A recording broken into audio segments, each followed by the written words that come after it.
another day in Cannes. We had a beautiful late night dinner yesterday, a big linguine fruits de mer, which is just like octopus and mussels and clams and shrimp and all of that. And then of course I ended the night with something sweet, 2 ice cream scoops in a cone, and it was delicious. This morning we woke up early to go see the sunrise, and it was honestly just breathtaking to see how gorgeous this whole city is. Like, what just a sweet, beautiful, tender moment to watch the sun come up behind those mountains. We went to the market, like Le Marché, so the little farmer's market, and I got one of my favorite foods, which is, it's my favorite food. Not food, favorite fruit. Let me be clear on that. My favorite fruit.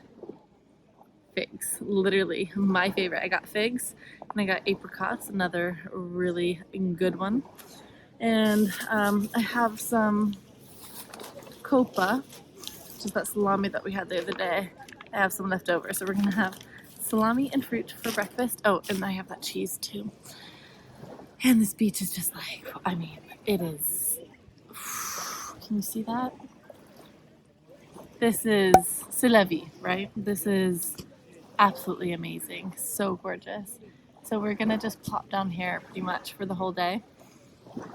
Probably I'm gonna read a lot of my book, and yeah, so should I dig into this fig?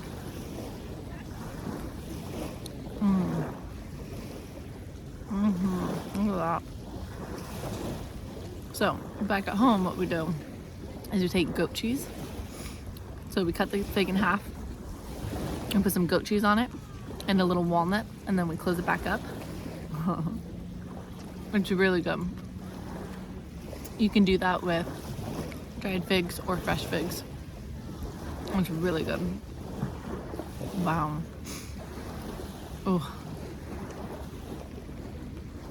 Alright, we decided to go to the grocery store today to buy some food because we've been spending a little bit too much money in the restaurants. So Marina and I are making a yummy salad with chicken.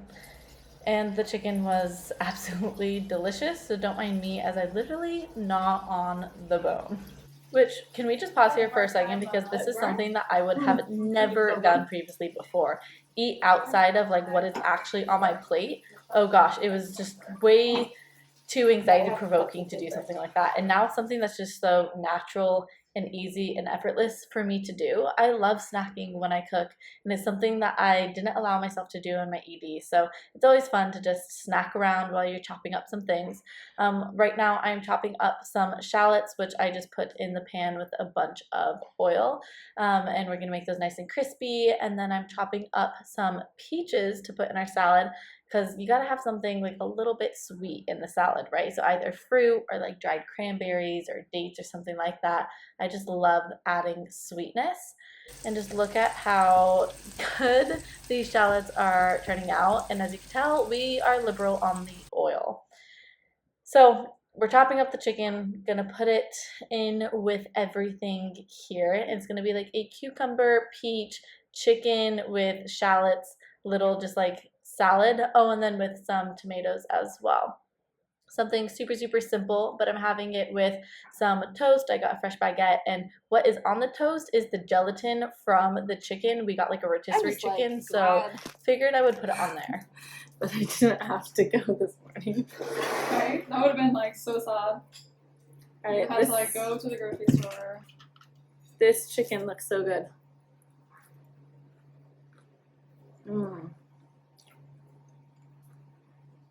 Especially because they don't have salt. I'm glad we got the pre-made. Yeah, because that's just salted. Sure. And it had skin on it. Looked a little bit. Or did you? No olive oil though. Yeah. Oh, actually, can you pass me my can of sardines? The what? Can you pass me the can of sardines? Yeah. Need to get some sort of oil in my bread then. Yeah, sardine oil is good. When you run out of butter or oil, or just don't have any, can of sardines do the trick. Although I'm gonna hate my sardines now without oil on it next time I eat it. Oh. That's what I'm saying. It's not really good though.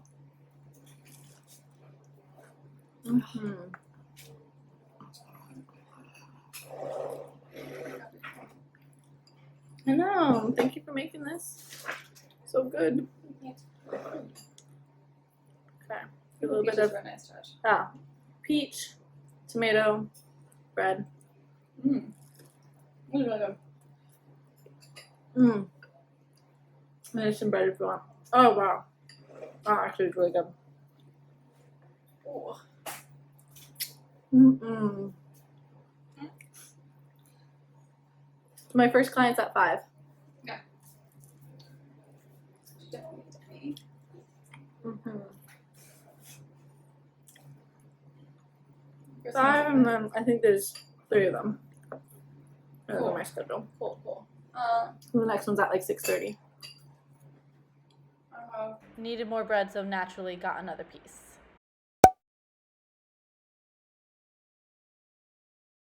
Alright, so I am just walking around Ken right now. Beautiful, beautiful little town. But I decided I was going to come outside and I'm going to do a little Q&A. I asked people to send me in their recovery questions, and I actually got a lot of really good questions that I liked answering. I answered them on Instagram already, but I figured I would do it here because it's like more permanent. But let's go ahead and just like answer these questions for you guys. So the first question I got was tips for going all in when you are at like a normal, healthy BMI and weight. Now I liked this question because I'm sure that there's a lot of you guys who are really confused as to this, because I think we naturally kind of have this idea that if we reach a certain weight, like a healthier weight, that we need to then step into an energy restriction. And I first want to just call that out and say that that's like completely wrong. Like the whole point of this is to get out of restriction and understand what your body needs to really be well nourished and to survive and to thrive. But my tip here for the person, I think number one is just to completely put weight on the side here. Let's just put that on the shelf. We're not even talking about that here. What we are talking about is you being in energy debt, you not having a period or not having balanced hormones, you know, having a slow metabolic rate due to years of restriction and everything.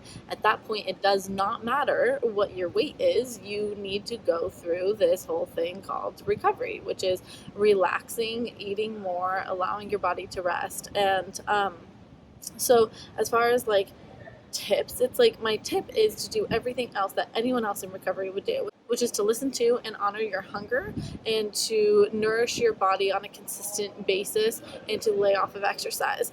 But Chloe, I'm already at a normal weight. Again, that's not what we're dealing with here. We're dealing with you need to get your body back to a healthy place. Now, will that mean that if you're at a normal weight that you'll, gain more weight? Yeah, maybe, if you've been suppressing your weight and you've been lowering your metabolism.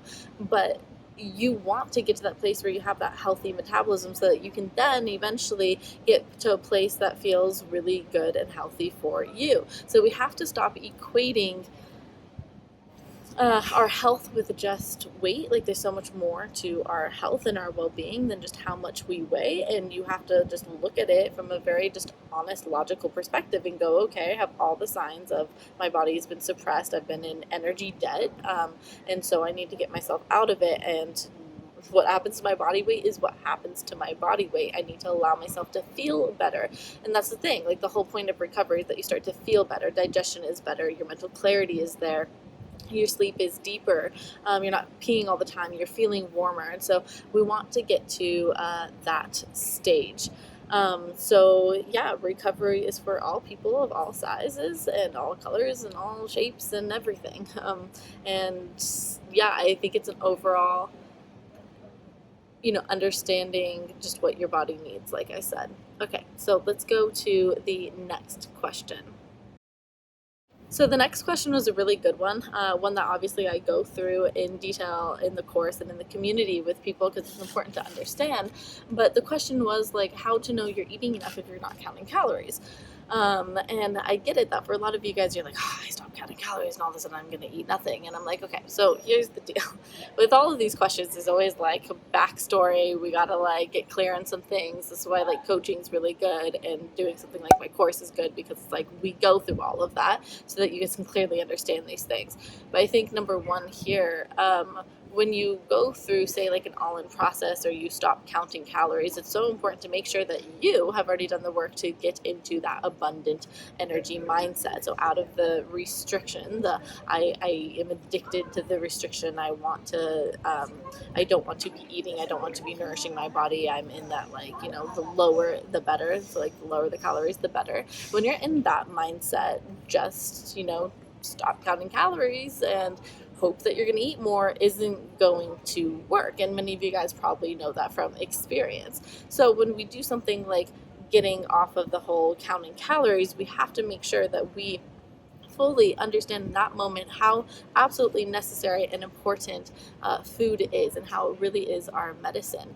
And we have to step into that energy of abundance. If I no longer desire to be addicted to the deprivation mindset, rather I am tuning my energy to abundance and to health and to nourishment. So once you kind of have that set, how do we do that? Well, again, work with me. This is what I do, because I really think that the whole energy shift is like super important. But when we get that energy shift and we start working on seeing food in a different way, then all of a sudden you go, oh my gosh, like I'm more fearful of not eating enough versus I'm fearful of eating too much. And that's really what we should be fearful of, because, well, we are all here, we're all dealing with the symptoms of not eating enough, and look at what that's brought to you in your life. Not a lot. You might have amenorrhea, you might have infertility, so you can't have the family that you want to have. All of those things, digestive issues and hair loss and everything. So it's like, okay, that's not fun. So that in reality is the thing that you should be really fearful of. But when we start understanding how amazing food is, then that is when, yeah, it's like, okay, I can stop counting calories. And my goal here, like, you have to stop counting calories with the goal of, I need to eat consistently. I need to eat every day, all day. This is like my job. This is what I'm doing. So it has to come with not only that momentum and that, like, I feel inspired to do this, but it has to come with, I know I'm at a place where I am disciplined to stick with this recovery and what that entails. But yeah. But I always think it's kind of funny when people go like, oh, if I don't stop counting calories, like, how do I know I'm not eating enough? I'm like, well, when in doubt, first off, in recovery, eat more. Like, there's going to be no harm here in you eating more food. Your body is an energy debt. It needs lots of food. And again, when you're in this energy mindset of like, that's it, I'm done, I'm doing it all in, want to get my period back, want to get healthy again, then it's like any opportunity you have, you're going to be eating. Like, I was eating every like hour and a half, sometimes every hour. Nourishing my body with food, and I was just really open to it at that point, because I was like, I know that this is what I need. So should you force yourself to eat all foods even if you don't like them or you don't tolerate them? Here's the thing, and this is, again, it's tricky when I do videos like this and I'm not just like working with someone one-on-one where I know their story or where they're at in recovery, but here's my basic answer to this.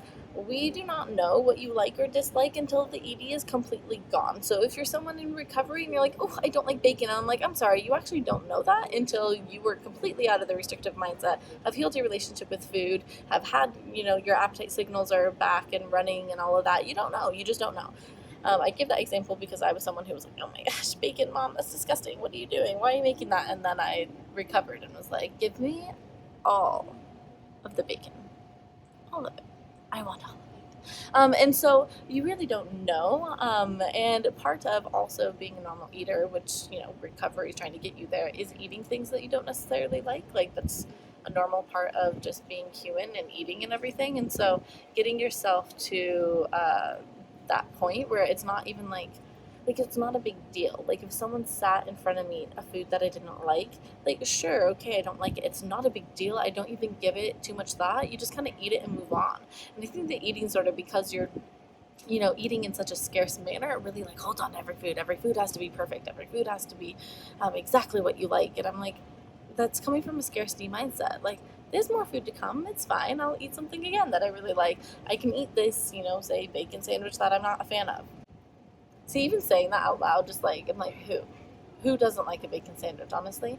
But anyways, so as far as the, like, I can't tolerate something, that one's tricky as well, right? Because we know that a lot of our digestive systems, I think it's like upwards of 97% of people with an ED have like terrible digestion. So that, whether that be like SIBO, chronic constipation, bloating, gas, GERD, whatever it is. And so it's like, you probably aren't tolerating water. And again, it's not because of the food, it's because of the restriction. And so we first have to always blame the right thing. Not saying that people don't have intolerances, that's what's tricky here. Some people do have intolerances. Like my brother actually legitimately he really doesn't tolerate gluten, really doesn't tolerate it, and so he stays off of it. When I was in my eating disorder, thought I didn't tolerate gluten, took it out for like 7 years, and then realized in recovery, or once I got to the end of recovery, that, oh, I'm not allergic to gluten at all. In fact, my body like digests that perfectly fine.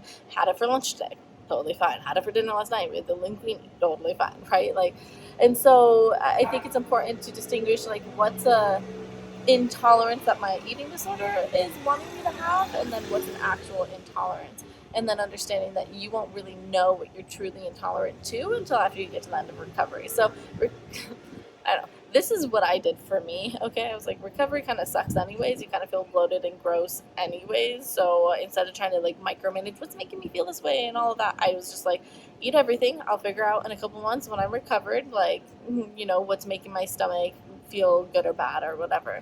I'm lucky and I don't have a lot of digestive issues or things, that happen post-recovery. Like, recovery healed all of my digestive issues, and I can pretty much tolerate anything besides some yogurts for some reason. Like, some yogurts just don't sit well, and that's about it. Yeah. Cool. So thoughts on reverse dieting versus going all in. I actually like this, and I don't think I've talked about it before.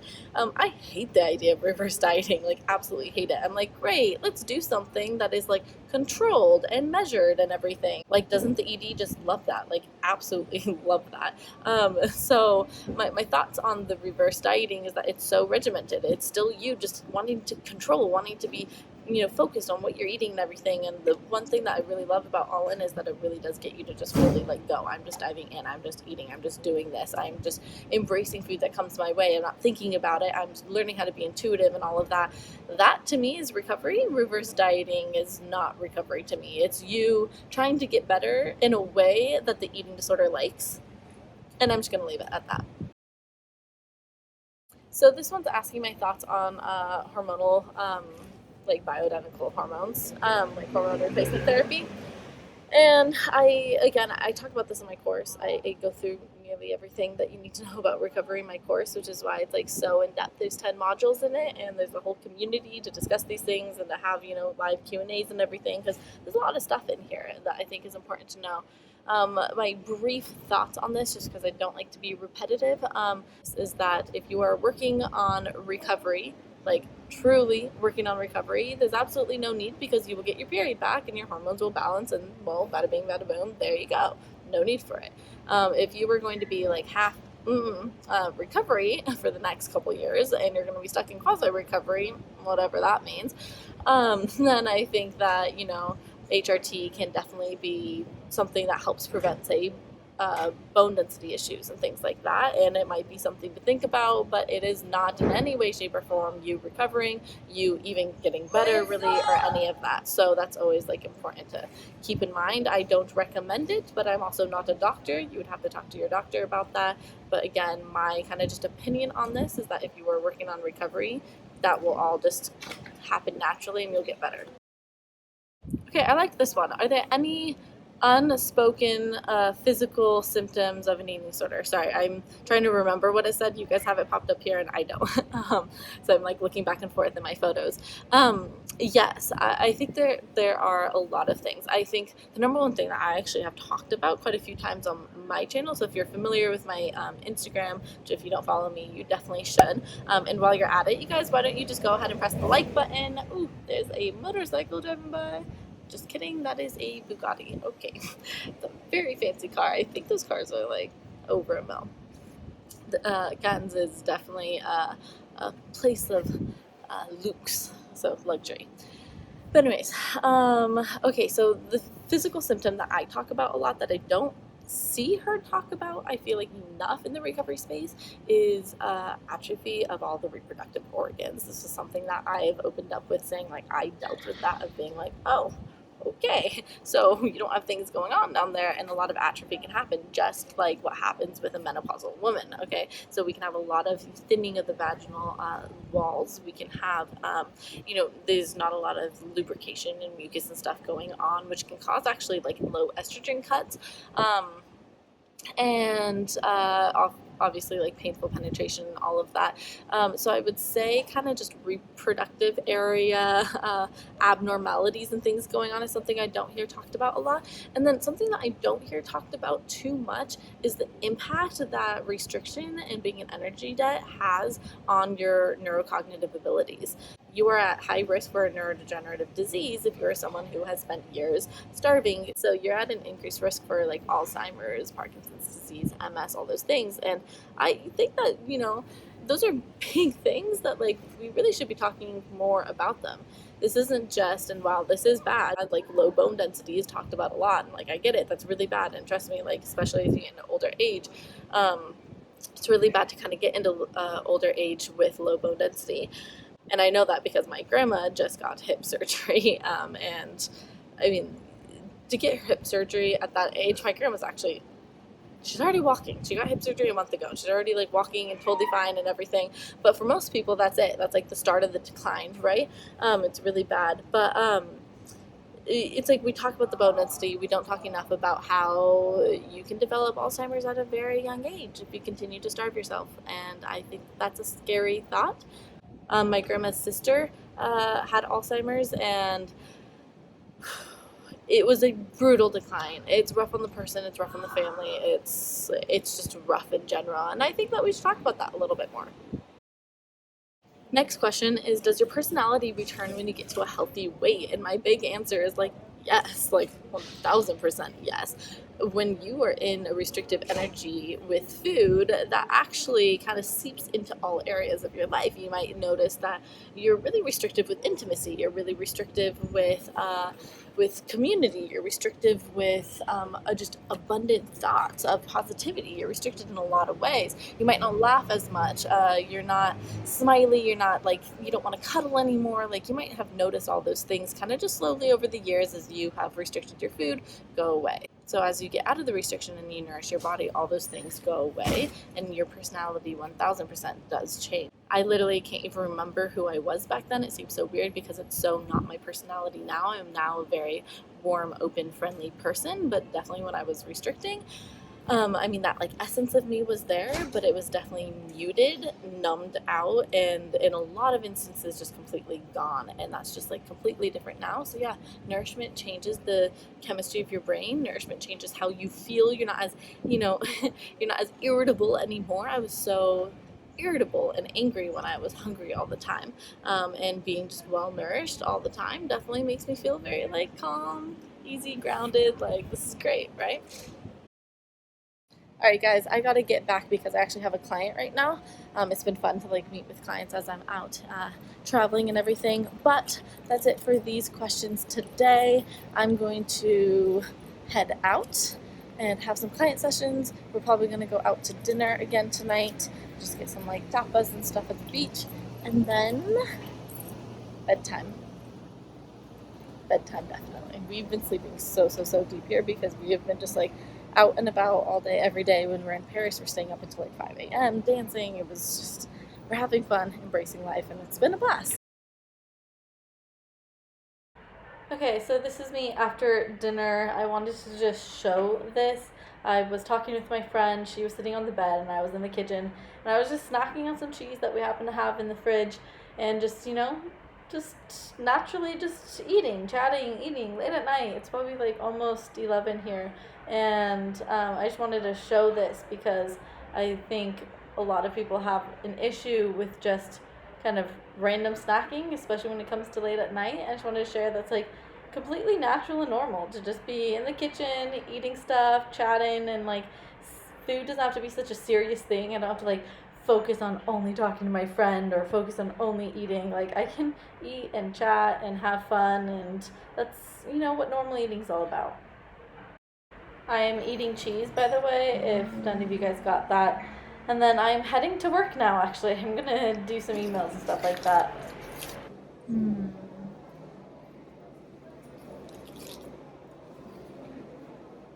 These figs are literally my favorite thing.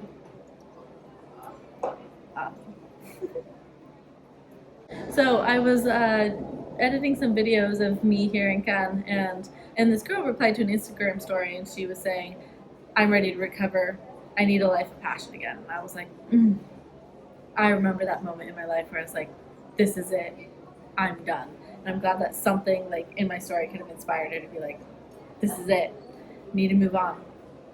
So I just got off the call with her because I was like, well, like I have a couple different options that can really help you go through this recovery journey. And we ended up deciding that like one-on-one is going to be like the best option, one-on-one with access to the community for her to start this journey, to get out of the exercise addiction and to really heal her relationship with life. And she was the one, and I was like, yes, this is going to be such a great kind of soul client relationship, because she was like, I need to heal my relationship with life. And she didn't say food, and I like that she didn't say food, because I was like, you're so spot on to recognize that this is not about food. This is about healing your relationship with life. And when we're unsure and uncertain about life and feel like so many things can go wrong and we can't control it, then yeah, of course we're going to control food, and everything's going to go wrong with food. We have a very trusting relationship with the universe, and things go a lot differently. Things are a lot smoother. And so I'm really, really, really excited to be working with her one-on-one. I always get excited for people because I'm like, I know where you are now. See it in your eyes and I feel it from your voice, and I am just so excited because I know where she's going to end up being in a couple months after clear directional steps forward and commitment and giving and having the tools that she needs to actually move herself forward. So excited. Anyways, I'm going to finish editing some videos. I bought these figs this morning and I ate half of them for breakfast, and I had pasta for dinner, leftover pasta from last night. I had some leftover chicken cucumber salad, and then I had petit suisse, which is that little yogurt thing, and then I had a kiwi, and then I had some cheese, and now I'm having figs, and I really wish I had chocolate. The stores are closed, and this is all we got. So enjoying this, and then gonna make my way to bed. Probably pretty late, to be honest, but it's Europe, and it's like barely just got dark. Kind of funky. There's a little bit moldy spot on my, okay, don't eat that part. Alright guys, another day is over. It has been a huge month for the Get Your Flow On course and community. We have had 6 or 7 girls get their period back just in this month alone, which is absolutely insane. So many of the girls are reporting that they no longer have fear foods and they're eating with their family and they're going on travels this summer, and it's just been really cool to see. So if you are ready to get your period back, discover a life of food freedom, and restore your metabolism from years of restriction and being in energy debt, then the Get Your Flow On course is designed exactly for you. Come join us in the community of 65 plus women, all on this journey of discovering a life of freedom and true health. You can email me at contact.flowwithchlo@gmail.com to learn more and or to get the link to sign up.